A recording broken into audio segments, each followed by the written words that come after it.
लोकसभा चुनाव को लेकर राजनीतिक गलियारों में हलचल तेज हो गई है। दार्जिलिंग लोकसभा क्षेत्र से तृणमूल उम्मीदवार गोपाल लामा ने बुधवार को सिलीगुड़ी में चुनाव प्रचार किया।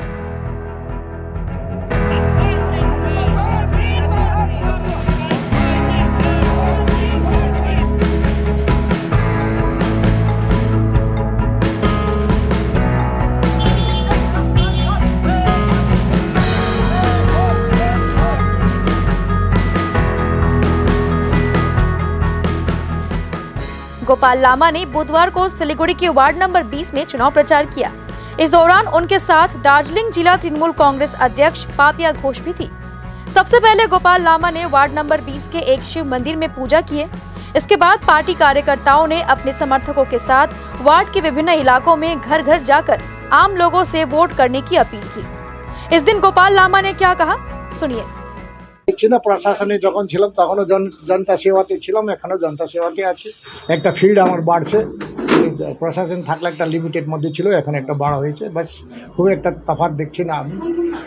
না, সাধারণ মানুষ কাছে যে আমি বুঝছি ওনারা তো আমাকে ভালো সাপোর্ট করছে, আর একদমই ভালো সাপোর্ট করছে।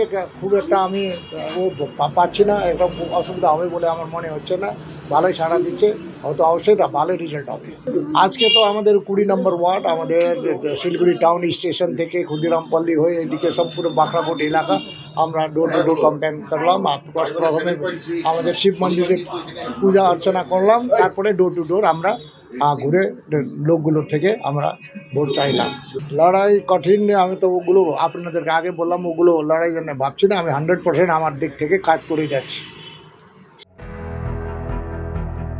दूसरी ओर दार्जिलिंग जिला तृणमूल कांग्रेस अध्यक्ष पापिया घोष ने कहा कि আজকে আমরা সকালবেলা 20 নম্বর ওয়ার্ডে ভোলের বাবার মন্দিরে পুজো দিয়ে আমাদের প্রচার শুরু করলাম ডোর টু ডোর। আমাদের সাথে আমাদের ক্যান্ডিডেট গোপাল লামা মহাশয় রয়েছেন এবং এই ওয়ার্ডের প্রত্যেক কাউন্সিলর থেকে শুরু করে আমাদের ওয়ার্ড প্রেসিডেন্ট থেকে শুরু করে আমাদের জেলার লিডাররা থেকে শুরু করে প্রত্যেক শাখা সংগঠন বুথের প্রেসিডেন্টরা, বুথের মানুষরা রয়েছে। এবং সব থেকে যেটা ভালো লেগেছে, আমরা 10-12 জন মিলে পুজো দিয়ে ডোর টু ডোর শুরু করেছিলাম। শেষে কিন্তু একটা মিছিলের আকার ধারণ করেছে। প্রত্যেকে নিজের বাড়ি থেকে এসে মিছিলে ডোর টু ডোরের যে আমাদের পদযাত্রা তাতে অংশগ্রহণ করেছে। মানে তারা বুঝিয়ে দিয়েছেন মমতা বন্দ্যোপাধ্যায় ছাড়া তারা কাউকে বিশ্বাস বা ভরসা করেন না।